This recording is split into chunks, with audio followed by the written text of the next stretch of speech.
Wonderful.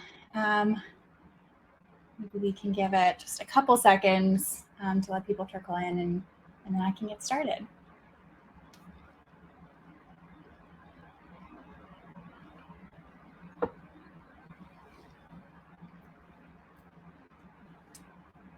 All right, wonderful. Well, hello everyone. Thank you so much for joining our webinar today. Today we're going to be covering some updates about offsets at Commons, and we're going to do a Q&A with one of our removals partners, Charm Industrial. But before we dig into the updates, I wanted to share a bit about Commons and our perspective on offsets, just for a bit of context. So for those of you who aren't familiar, Commons is a sustainable spending app that tens of thousands of folks use to find sustainable brands, to track and lower their carbon footprint, and to offset the emissions that they can't lower. Our perspective on the offsets industry is that, it's currently quite challenging. It's a bit broken, but ultimately we know that reaching net zero emissions can't happen without them. There are lots of companies in this space that are working really hard to improve the integrity and quality of offsets. And as an offset provider ourselves, we want to spotlight those folks and build trust through transparency, which is one of the reasons why we're really excited to have Sebastian from Pachama Industrial with us today, so we can dig in a little bit more. But Commons users, just to give a little bit of context about how this shows up in our app experience, Commons users can opt into a monthly offset subscription, which enables them to offset their monthly emissions by investing in our offset portfolio. In terms of how do we decide what ends up in that portfolio, we evaluate each project that we consider for inclusion based off a set of rigorous criteria, which we lay out on our website. If you're curious, you can dig in there more, ask questions in the comments. And we regularly check in with the projects that do make it into our portfolio to ensure continuing climate impact. And again, reaching net zero emissions can't happen without offsets and removals, but they're far from perfect. Each project has its own set of risks and challenges, and there's a growing consensus among offset buyers that we should treat offsets kind of like stocks, which is to say without a guaranteed return. So our goal is to curate a portfolio of climate solutions for our users that balances risk and ideally maximizes impact.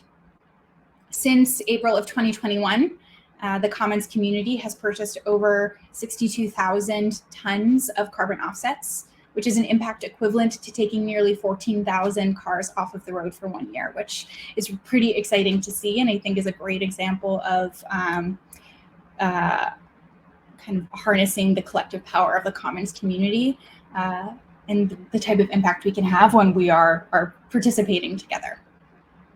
So without further ado, I hope that was a helpful intro. Let's dive into the partners in our offset portfolio and their updates from the past quarter.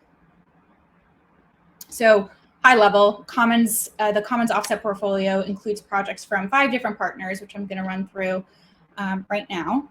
And they span several different mechanisms. So you're going to see a bit on forestry, a bit on soil carbon sequestration, a bit on oceans, and then bio oil sequestration.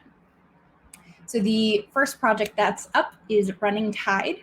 Running Tide grows and sinks kelp in the open ocean to permanently store carbon on the ocean floor. And they've been up to some really interesting things, especially over the past quarter. So some key highlights, they've sunk nearly 275 tons of carbon dioxide in a deployment that they have actively going on in Iceland. They've also been really active in building out guidelines and governance structures for early stage CDR, which is to say carbon dioxide removal solutions, especially in the nature-based area. These include the catalog of environmental exposures, which is going to help ensure that their solution isn't going to adversely impact the local marine environment, as well as the Reykjavik Protocol, which they worked on with a set of other early stage companies in order to set supplier best practices in order to responsibly grow this nature deployed credit industry.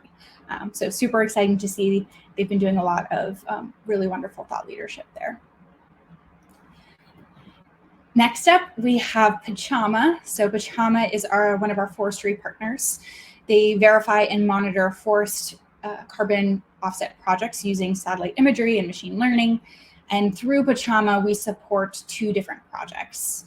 The first is Manoa, which is an avoided unplanned deforestation project in Brazil, located in an area of the Amazon that has some of the highest rates of deforestation.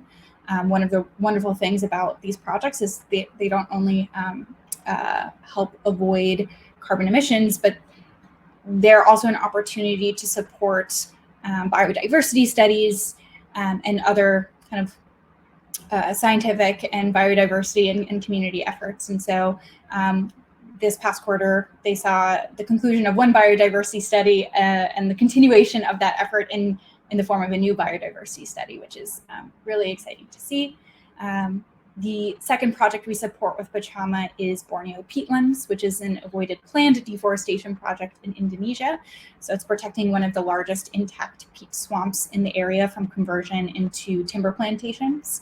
And they've just hired over 74% of their 174-person staff from communities in the project area and are investing in training and upskilling for local communities and organizations. So next up, we're going to cover a couple of our soil carbon partners. The first one is Nori. So Nori is a soil carbon marketplace that helps funds farmers who are sequestering carbon through regenerative practices. They've got a couple of interesting sort of company updates. One is that they released a white paper back in June introducing a new concept for a new type of credit, essentially a blended ton, where they're working to pair their shorter duration carbon removals with longer duration removals that are not as immediately available in order to kind of get the best of both worlds. And then secondly, in July, they launched a carbon removal API for businesses so that they can integrate carbon removal directly into their point of sale. So making that a little bit more available for the consumer marketplace, which is obviously something that we are very passionate about. And then next up, we have Grassroots Carbon. So Grassroots Carbon also supports ranchers and landowners using regenerative practices that help the soil absorb more carbon.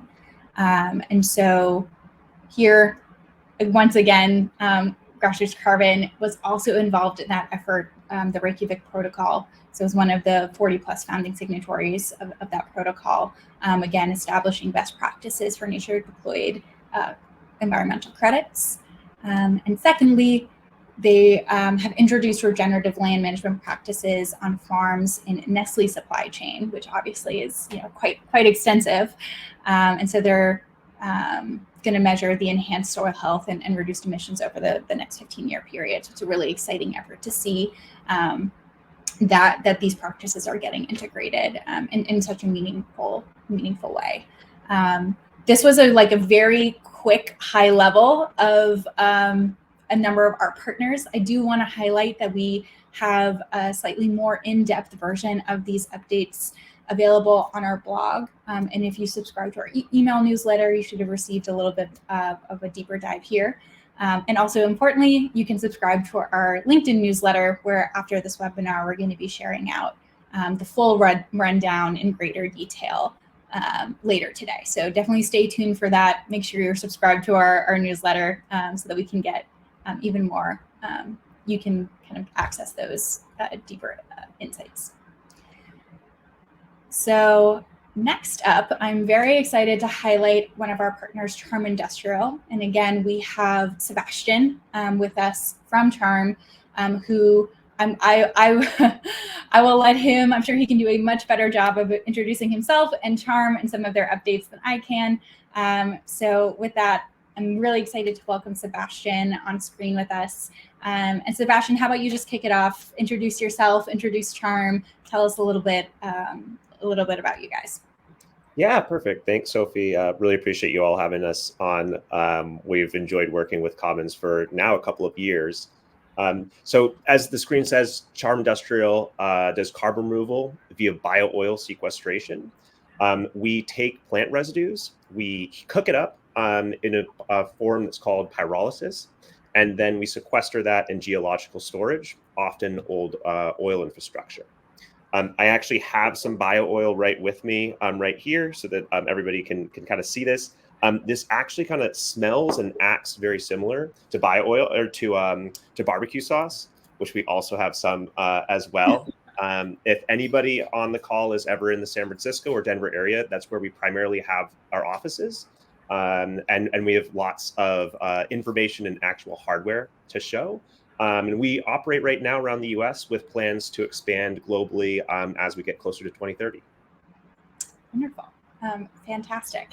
And can you just tell us a little bit more about Charm Industrial's solution in terms of like, what is bio-oil? What are you guys doing with it? Just give us a high level overview. Yeah. So the company was founded to take any sort of biomass residues, of which there are billions of tons that grow every single year. This could be forestry residues. So I'm based in California, in San Francisco. Up north of us, there's quite a lot of a challenge with forest fires, usually because there's just excess biomass that needs to be taken out of forests, managed by forestry management services. Right now, that biomass is burned, and our founders thought, hey, there's got to be a better way that we can manage this, so we can take that biomass. Alongside that, the primary feedstock in the agricultural setting we use is going to be corn. The reason for that is we're U.S. based, and the highest concentration of corn in the entire world is in the Midwest, the United States. And if you think about it, there's the ear of corn that we all enjoy and can eat in a number of different ways. But then most of the plant is in many ways just a residue of the growth cycle. And that's usually burned or sometimes pushed to the side of the field, sometimes tilled in the ground. Regardless of what's done with it, about 90% of that carbon is going to be re-emitted back into the atmosphere. And that's true on the forestry side as well. As the operation right now is to remove all that biomass and burn it. So we take that biomass, we convert it via a process called pyrolysis. So we're almost doing combustion, except it's without any oxygen. This is very similar to biochar, if some of your customers are familiar with that. We're taking that, doing pyrolysis, which optimizes for that bio-oil. And then once we have that liquid, we can then take it to old oil and gas infrastructure and sequester it deep underground. Awesome. So in summary, would it be correct to say there are a number of sort of natural biomass residues that are coming from a number of different sources, and Charm is able to use your technology in order to convert that into bio-oil and then for sequestered underground for extended periods of time? Exactly. We are taking biomass that is plentiful and cheap, and right now, in many cases, is somewhat of a waste stream for forestry management and farmers. But as we expand globally, we'll probably be looking at different types of biomasses, different problems. And then on the other side of it, right now, there's just a lot of old oil and gas infrastructure and quite a lot of workers that are moving out of this industry as it's really starting to decline for a number of reasons. And we can re-employ those people and reuse that old oil infrastructure. So it's really just a case of the company trying to get that low-hanging fruit and using it in a climate perspective.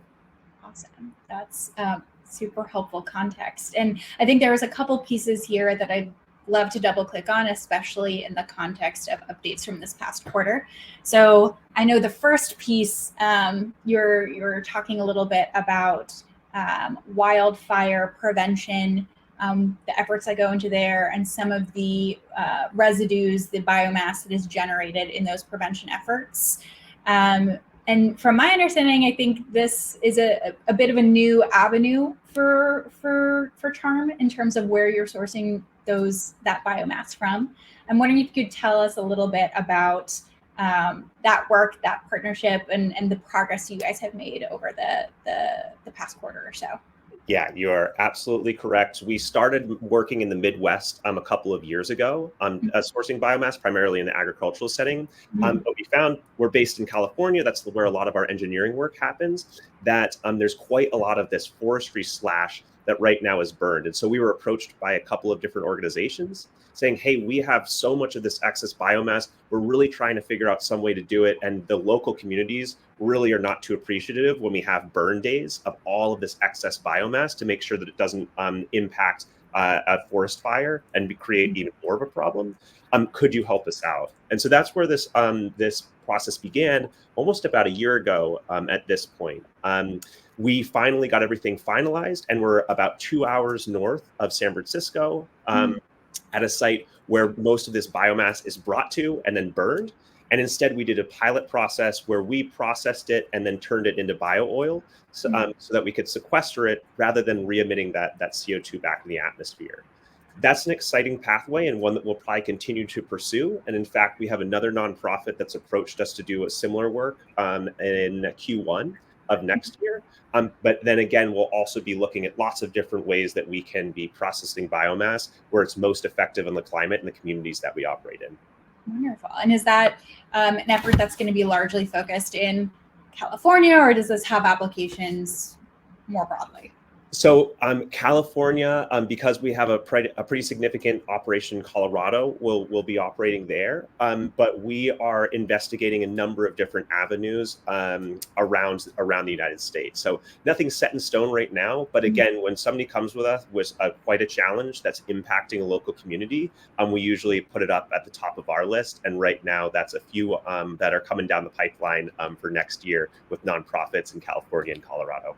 Awesome. That's super exciting, really wonderful when you can find solutions that kind of tackle multiple problems at once. It's a very, really exciting to see. Yeah. This kind of also brings us into another topic that I wanted to touch on. You were mentioning earlier in one of your answers or kind of introductory explanations that Charm takes advantage of existing oil and gas infrastructure to a certain extent. And this kind of represents an opportunity, I think, for job creation using leveraging skills from the oil and gas industry, but in a context that is more in line with a green economy. I also understand that you guys have had a recent jobs report come out that projects Charm's going to add tens of thousands of green jobs in the next several years. I'm hoping you could expand a little bit tell us a little bit about that jobs report. What kind of jobs is Charm creating? Is this just within Charm as a company, or does it expand beyond in terms of your broader supply chain? Could you tell us a little bit about that? Yeah, we had some economists do a study to see how we would be impacting the communities that we operate in. We got really positive results back. So to, I think, your second question, the report of the jobs and the GDP that will be created is not just Charm. There'll be lots of different supply chains from the manufacturing and the materials we need to build these machines, these pyrolysis machines. There will be different supply chains that will be necessary to build up for the operations, for hiring a number of different employees, and then also just the different companies that we need to partner with on our path to sequestering carbon. So that 20,000 jobs and $2 billion in GDP that would be created by 2030 is not just Charm. That would be pretty significant growth. It's also the communities that we're operating in, and that would about 10x by 2040. So over 200,000 jobs and $20 billion in GDP. So really exciting that we're not only sequestering carbon and having a climate impact, but also really positively affecting the communities that we operate in. To, I think, your first question, who are we primarily going to be employing? Well, we have this huge climate transition that in many ways is also a talent transition. And at the same time, we have a dwindling oil and gas industry in the US. We really need to find a number of different ways to do reskilling.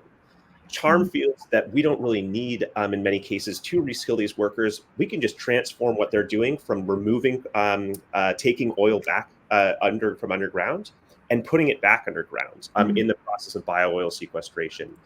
We, in the jobs report that we released, which you can see on our website, and maybe I'll pass over a link so that you all can share that as well.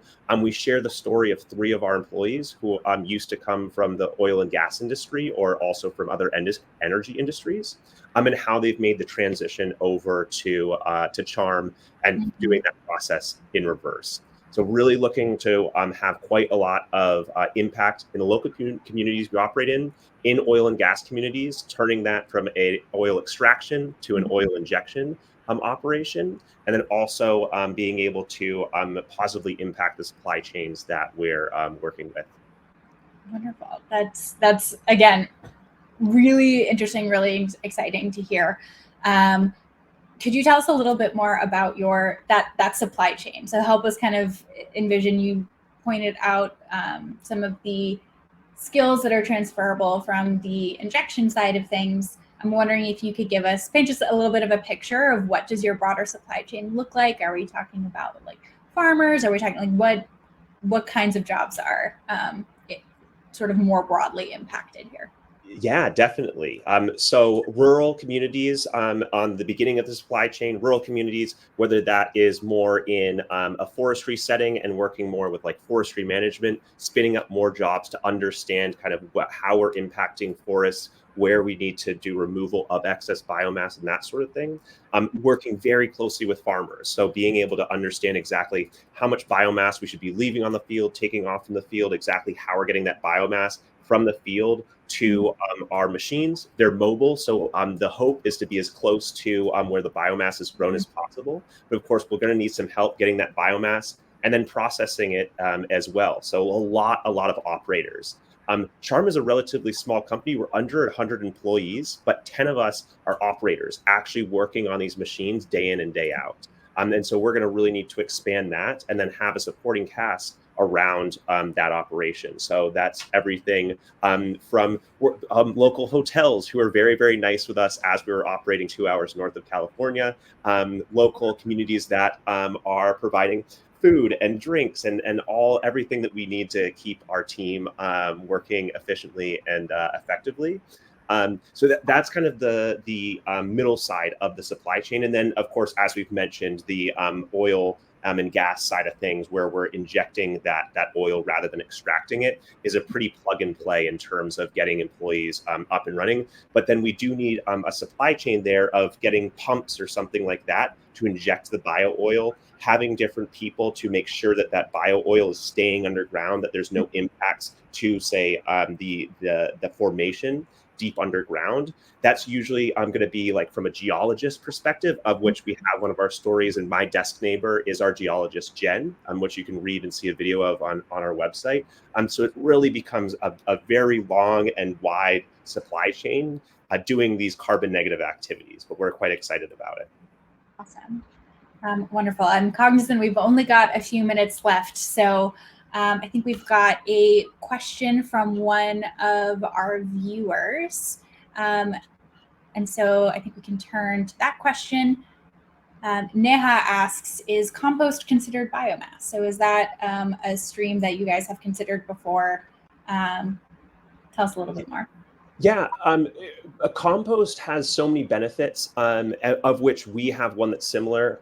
For the most part, we're not going after composting, as that is really going to positively impact the soil health, where in all sorts of capacities, primarily on farms. We do also, in part of our process, create a biochar here. So this is really, as it sounds, a char-like substance that is basically also called a biocarbon.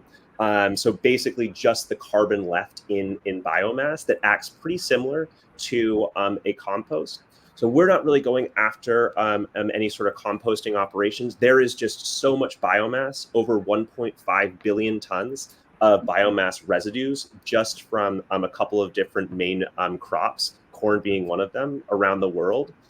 Maybe down the line if it really made sense, but for the most part, compost in often cases can be a lot of different materials, which at least right now doesn't work too well in the machines that we operate.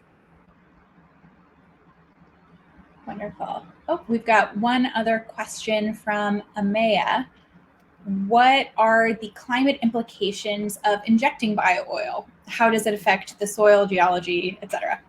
Yeah, fantastic question. So I mentioned the biochar, which is in many cases a climate solution, as it becomes a very solid form of carbon rather than, say, biomass, which is going to re-emit carbon over about 2 years or less. So on the soil side of things, we give the biochar back to the farmers that we work with, and that really helps to improve the soil health. We have an article about it on our blog to dive a little bit more into the details there. And then on like the geology side of things, we do quite a lot of research. I mentioned that my desk neighbor is a geologist who spent 20 years in oil and gas, and is now doing oil extraction in reverse. And a lot of the research that she does alongside universities and national labs is understanding what happens to bio-oil downhole. The really exciting thing and the difference between a lot of other geological storage of carbon is that it's a liquid that sinks and also solidifies after a few days. We haven't seen too much of an impact on geological storage, but there is such a wide range of deep storage, whether you're talking about salt caverns or old oil infrastructure. And so it's something that we're constantly doing research on. If we do see any impacts, there is a lot of things that we can do to alter the makeup of the bio-oil. So we can add in some sort of additive to make sure that it is making friends with the geology deep underground. But that's really what we've been finding so far. No impact, becomes a solid very quickly for permanent carbon removal storage. And if there is impacts, we'll be able to find a solution leaning on the learnings from our great geology team. Wonderful. Well, I don't see any other questions coming through. I know we're at time. If any of our viewers have any last-minute questions they'd like to pop in the chat, please do so now. Also, if you have questions, we're going to be going back through I believe all these questions will show up as comments underneath this LinkedIn Live. And so we are also happy to answer questions asynchronously. And perhaps, Sebastian, you might be able to share some of the resources that you were mentioning, the articles, the report, et cetera, in links in comments as well, so people can reference it. Thank you. Yes. Is there anything else you want to close with, Sebastian? Anything we didn't touch on that you'd like to make sure we hear, or? Not at this point. We're very excited. This is such a young industry, but really really appreciate everyone's support, especially on the consumer side. This is something that we don't interact with too often. Commons has been a really great supporter and does a fantastic job of creating portfolio that's very helpful for buyers to easily buy removals and offsets, which is pretty challenging at this stage in the market. We're really excited to continue to partner and have more updates as we get into next year and we get closer to 2030. But more than anything, really appreciate all of your customers' support of us, and look forward to having more updates for you in the near future. Fantastic. Thank you so much, Sebastian. It's been so wonderful to hear updates sort of straight from the source. And we're thrilled to continue our partnership with Charm. We are as well. Thanks so much, Sophie. I really appreciate the time. Awesome. Wonderful. Thanks, everyone.